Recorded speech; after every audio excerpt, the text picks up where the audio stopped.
So today let's talk about, I want to talk about contracts 101. I want to talk about some onboarding tricks you can utilize to make it easier to retain clients for longer and to increase your price, just in case you might have like undercharged in the past. Now, a lot of different points I want to hit. So, and I want to kind of give you some examples because like I've learned these tips over the past, it's getting close to a decade in business, both from my accounting and bookkeeping business as well as my mentorship business, then a third business that I have as well, which is more of like affiliate marketing for like relatives arts fair stuff.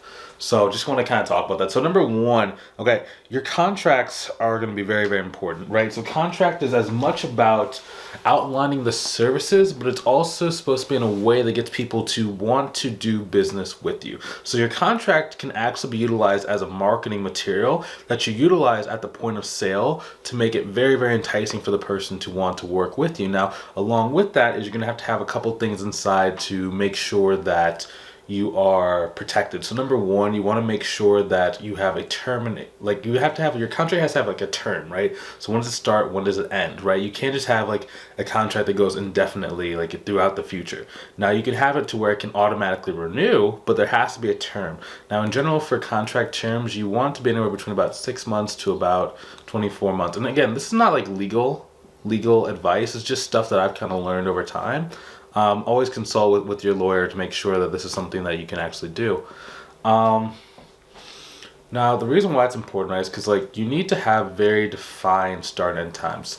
Specifically, if you have a cleanup as well, I love doing cleanups where it starts inside the contract that as soon as you've completed the cleanup, there are 4 follow-up or touch-base calls or check-in calls that you do after the person, or you can even call them QuickBooks training calls. So basically what you do is, as soon as I've completed the cleanup, I want to go sit with you for about 4 hourly calls, right? To basically go and teach you and train you how to actually maintain your system so you don't have to go and get another cleanup in the future. Now that can be seen as like a value-add service, and it can also be seen as like a really cool thing by them as like, okay, cool, so now you're going to train me how to do it, and it's going to be awesome, and like this bookkeeping's easy, I don't even know why I paid you for the cleanup. Then next you go sit down with them. You generally want to do within 4 calls because generally it's going to take 3 to 4 calls for someone who doesn't really want to do the bookkeeping to realize how over their head they are and how much actually goes into doing the books right, that they actually tap out and they want you to do it themselves.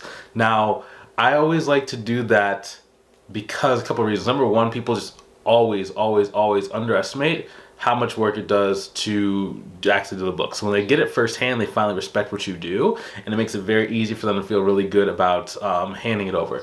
Next thing, you want to make sure that in your 4 hourly sessions, you're charging for those sessions the same amount as what it would be for between 50% to 100% of what 1 month's worth of work would be. So let's say that you're going to charge this customer about, we'll say $400 per month. I'm just giving you a nice round number, right? So that means each one of your QuickBooks training sessions needs to be at $100, right? So when they inevitably tap out, you can just say, okay, so cool. So I understand that you maybe don't want to do this. You know, why don't we just do it at the same kind of monthly amount? So it was $100 per hour. Let's do that's $400 per month that we're going to be going. And generally, since they've already been paying that for the 4 sessions, it makes it a lot easier for them to feel good about just moving forward with you at that same exact price point. Now, that strategy works really well if it's more of like a smaller client, like between $500 to maybe like $1,000 per month. When you start getting the clients who are going to pay you like $1,500, $2,000, $3,000 per month, the QuickBooks training can kind of be a little bit more challenging because a lot of those guys and gals are not going to really want to do that. So it's more about you trying to train their internal team or even just walking the business owner through like either a quarterly call or maybe even like a weekly call for them until they feel really good, right? And we're actually utilizing each one of those calls, whether it's QuickBooks training or whether it's those 4 meetings, as another opportunity to sell them on your service for your long-term monthly services. Now, that's actually made me a lot of money. It's just really having a structured process where it's like you have to know exactly like what are the milestones with your service? Like how long will it take for you to actually complete your cleanups? When you're completing your cleanups, are you having distinct milestones that you're telling your client about and making it actually really exciting for them? So it feels like by the time you're finished, it's like open up like a Christmas present, or are you just more one of those kind of like bookkeepers and accountants that like kind of does their work in silence, never talks to the business owner, and the person just kind of like comes to you 2-3 months later talking about, why is my cleanup not done, right?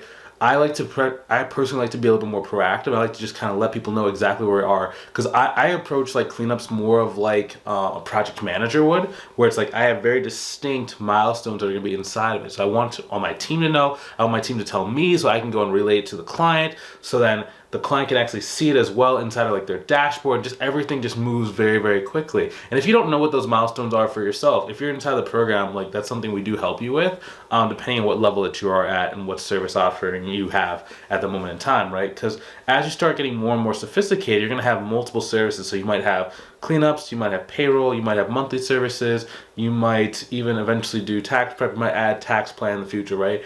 You might even have like you might be an insurance agent, or even like a financial advisor. You need to be able to have like a really good product suite and know how to go and get clients from each one of those products in the smoothest, most efficient way possible. And a good way to do that is like your onboarding, your contracts, your sales process, your fulfillment process, your milestone process. All these kind of play together.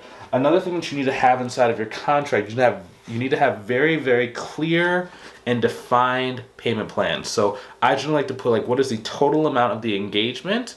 So if it's a cleanup and you have like a very clear amount of the engagement, like let's say it's like a $5,000 cleanup, you have it in $5,000 right there. Now, the next thing is going to have like their payment terms. Like having a payment schedule is very important as well, because sometimes like what some business owners will try and do is be like, well, I don't remember exactly what the terms were. And if it's not defined, they can kind of try and weasel their way out. Now, another reason why you want to have it very clear and defined is just so you remember it, right? There's been times when I was first getting started where for example, I had a cleanup and it was a $5,000 cleanup, and I said they can split it up over 4 months. So basically what the business owner was allowed to do was rather than having to pay me $5,000 up front, I would complete like a fourth of it at a time. So I complete 25%, get paid, then 25% get paid, then 25, then 25, right?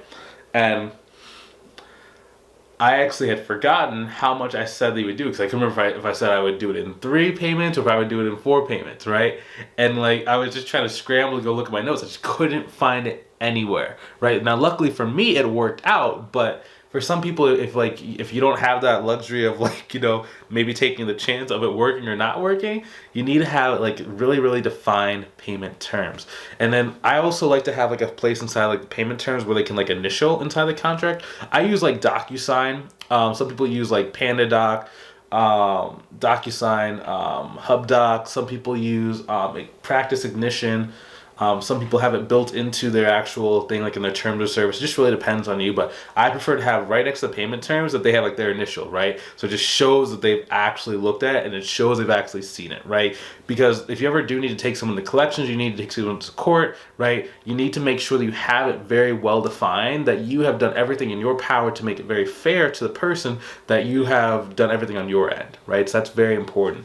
Next thing is going to be about where is the contract, what state is the contract like ruled under? So for me, I was like doing like inside of my state, which is Michigan, but even more so, you need to have like your county. So if you're like, let's say for example in Florida, like let's say that your county is like I think it's Dade or Miami-Dade, whatever the county is, right? You want to make sure you have that, because if you start getting clients that are all over the United States, you want to make it to where if you did need to take them to like small claims court, you would then be able to go and have it be under there, right? And you're much more likely to win it if the small claims court is in your location, because most people are not going to go and travel to go to your location, right? Because they'd rather just eat the cost or have the judgment against them, and then have to pay that out slowly or even come to a settlement, rather than actually go to your location to go and do it, right? Because plane tickets, then there's probably going to be about like they have to go get lodging, and it becomes more expensive for them to actually go and like do something against it, rather than just like accept it and then pay off and like settle with you outside of court. Now, small claims court generally is anything under about, I think, between $25,000 to $27,000 goes like small claims court. Anything above that, you generally will be able to go. In some cases, like for small claims court, you're generally not going to be represented by a lawyer.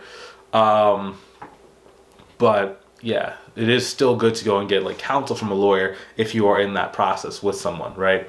So the next thing too is you want to make sure that you understand what your process is for billing. So number one, okay, a lot of people, whenever someone doesn't pay them, they just kind of like let it go, or they just kind of like feel like, oh, I don't, maybe the person fired me, or maybe the person's like XYZ, or maybe the reason why they don't know is because they haven't actually contacted the person. Okay, you need to have a very concrete system in place for when someone is default on a payment, when someone doesn't pay, when a credit card default, when a credit card is insufficient balance. So number one, make sure you just send them a friendly email, make sure you send them a text, and then you want to call them, just checking in to make sure everything's okay. This is another reason why having regularly scheduled calls with people while you are doing your more of your monthly maintenance services is incredibly important, because you have those touch points kind of built into it, so that it's like on a cadence. So you know that like maybe every, like, we'll say every 30 days is the latest, right? So on the 29th of June or the 29th of February, right, you're meeting with your client. So you know that touch point is kind of coming up in place. So at the end of that call or during that call, you can then say, hey, you know, I noticed the billing didn't kind of go through. Is there something we can do to set it up? Well, did you get a new card? XYZ. And like I can give like if you're inside the program, I give you like different templates you can utilize in order to have that conversation, because a lot of people do get kind of uncomfortable when it comes to that conversation. And it depends on the size client and like who you're dealing with. So you generally do need to have something very, very specific, because the last thing you want to do is just like come into that call to be like kind of unprepared. Now, the amount of preparation and the scripts you need to do are going to vary depending on the relationship you already have with your client. So the more touch points, the easier it is to just send them a text message. It goes through, and then they say, oh, hey, sorry, I forgot, I got a new credit card, or sorry, my credit card got locked last night because I went to Italy and then I used it, but I didn't tell my bank. So yeah, so I just make a call, then you can pull it at like 3 o'clock, right? Versus just thinking that they fired you without telling you, you just kind of disappear off the face of the earth, then you actually lose them as a client, because now they can't trust that you're dependable, and they think that you're like flaky, right? So it's just, you generally need to have something like that. Next thing is like knowing the collections process, right? So collections, so you can either, I like internal billing departments, because you can like call and like you just have a much better cadence to be able to go and like collect the money that was owed to you. Another option is like an external collections agency. Now, collection agency can be a little bit tough, because they generally only get between about 15 to about 35% of the total amount that's owed over the average of like collection. So let's say that someone owes you like $100. So that means on average you should expect to get between about $15 to about $35 from that, right? For every $100 that's owed to you. So that is an okay one. It does take the billing out of your hands, so you don't have to have those awkward conversations with your clients, but there still will be some awkward conversations. So if you're doing monthly maintenance service, I would recommend having like an internal billing department. If you're doing more of a cleanup where it's like a one-time, you're not really expecting to work with someone after that, then a collections agency is not really a bad idea. And there are different types of collection agencies, so go do your research on like which one you'd want to work with. Another one is factoring companies. So this is like, if you don't think you're going to ever collect that money, like the person either went out of business, or maybe they just cussed you out, or just for whatever reason you just don't think you're going to get the money, then having a factoring company is not a bad idea. Now, for factoring companies, you're generally going to be getting between about 5 to about 15% of the total amount of money that you're owed, right? So on average, like between like 7 and 10, depending on like what company you go and like how long the debt has been outstanding or has been owed to you, right? So that is like a last case scenario. Now, depending on like the size of your business, that can be a really, really good amount. Like if you're owed like 6 figures, you know, that's still a good amount of like chump change. Compared to like if you're owed like, you know, like $100, right? It doesn't really make sense to do that. So a lot of these stuff I'm talking about, it's like, it's more of like where you're gonna be going. It's not necessarily where you are now. So maybe you're watching this video and you're like just getting started and you're like, oh, this doesn't really apply to me. It's like, I know it might not apply to you now, but it might in the future. So it's like kind of just start looking and thinking about some of this stuff. So I'm like, you know, if we do work together in the future, you'll just be able to kind of like jump on. But I heard you talk about that a little while ago, Bryce. I know what that is. Okay, I'm game. I understand. Next thing, make sure you're sending statements and invoices to. It has a couple reasons why you do statements and invoices. Statements are good because it's just like everyone's just on track with like how much has already been paid, how much is owed, and that's really good if you have like more of like a cleanup kind of thing as well, or even like a consulting type of agreement where there's like a set time limit.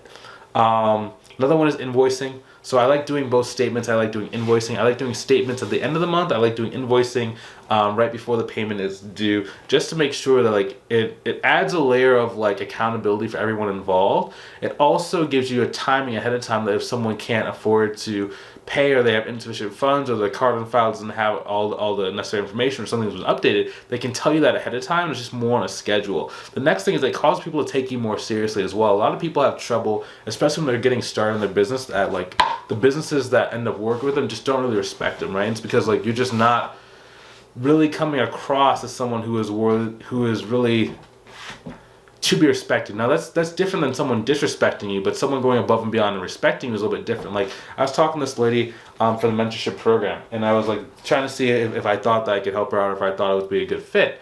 But the language patterns that she used was very, very, very uncertain language patterns about her business, her goals, and what she wanted to accomplish. And I called her out. I said, hey, with the way that you kind of speak, it's going to be very hard for us to get you results, because business owners can kind of sense if you're about stuff or if you're not about stuff. And the way that you talk, it's just kind of like, I don't really think that you're really serious about the business. I don't think that you really care. I don't think that it doesn't come across like you have as much experience what you do. It sounds kind of like you're just not really in the mindset to grow a business. And then she was kind of taken aback for the moment, and I gave her like some homework. I said, in order for us to accept you inside the mentorship program, I need you to go and start getting more concrete and start looking back at like different times where you've used this kind of language pattern in the past, and really ask yourself, like, do you feel that business is really what you want to do? If not, it's like maybe you might be better off just spending more time with your children, right? Now, in her case, like she came back and she's like, yeah, I'm serious, and like we ended up like working together.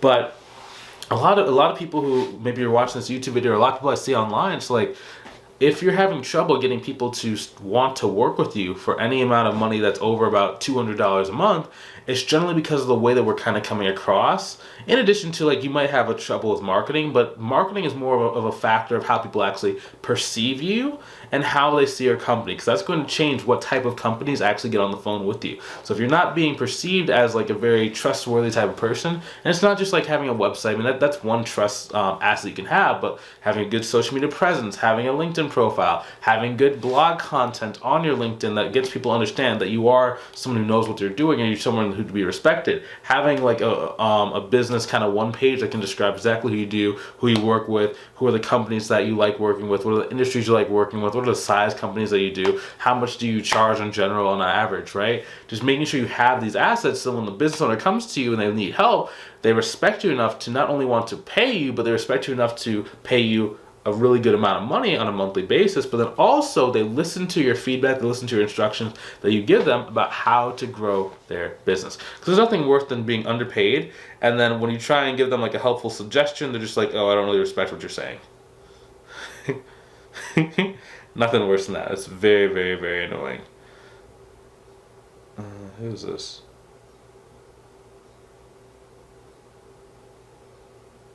What is this?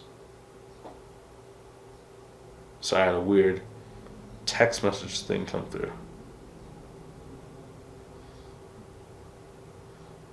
But yeah. Crazy. Crazy, crazy.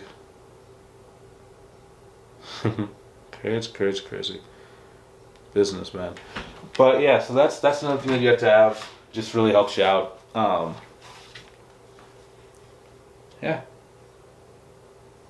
Those are my notes for some things. Another thing you can do in your contract, I forgot about this, is if you ever do underprice yourself, like let's say that you don't have our help, let's just say that you're just out and you're just like pricing stuff. One thing I like to have in my contract is that you guys can review after 30 days to adjust the contract both up or down if need be. Now, the reason why we say that we can go both up and we can go down if need be is because the down kind of suggests to the other client that you have their best interests at heart. Now, we rarely will go down in price, like just between you and me, like we rarely go down with the client work, like it's just rarely.